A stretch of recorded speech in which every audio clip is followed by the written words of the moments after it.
Saudara, terima kasih Anda masih bersama kami dalam Kompas Aceh. Sebanyak 1.500 lebih dari kuota 4.378 calon jemaah haji Aceh tahun 2024 sudah melunasi biaya perjalanan ibadah haji. Kanwil Kemenak Aceh memberikan batas waktu pelunasan tahap pertama hingga 12 Februari 2024 mendatang. Kepala Kantor Kementerian Agama Provinsi Aceh memantau langsung proses pelunasan biaya haji di Bank Syariah Indonesia Banda Aceh. Dari kuota 4.378 calon jemaah haji Aceh tahun 2024, 36% diantaranya atau sekitar 1.576 calon jemaah haji Aceh sudah melunasi biaya perjalanan ibadah haji atau BPIH.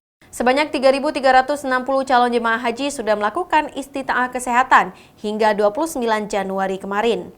Kantor Wilayah Kementerian Agama Provinsi Aceh memberikan batas waktu pelunasan tahap pertama, yaitu pada mulai 10 Januari hingga 12 Februari 2024 untuk calon jemaah haji Aceh melunasi BPIH, sedangkan pelunasan tahap kedua baru akan dibuka pada 5 hingga 26 Maret mendatang. Sesuai dengan mekanisme pelunasan BP untuk calon jemaah haji tahun 2024, diawali dengan istita'ah kesehatan.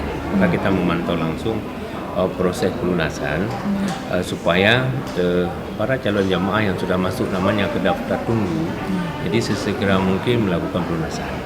Tentu diawali dengan proses pemeriksaan kesehatan. Jadi tadi kita pantau langsung ada beberapa jemaah yang melunasi sudah melalui proses pemeriksaan kesehatan. Kantor Wilayah Kementerian Agama Provinsi Aceh juga terus melakukan berbagai upaya persiapan jelang keberangkatan haji yang dijadwalkan pada Mei 2024 mendatang. Salah satunya melakukan seleksi bagi petugas haji daerah atau PHD. Syahril, Kompas TV, Banda Aceh.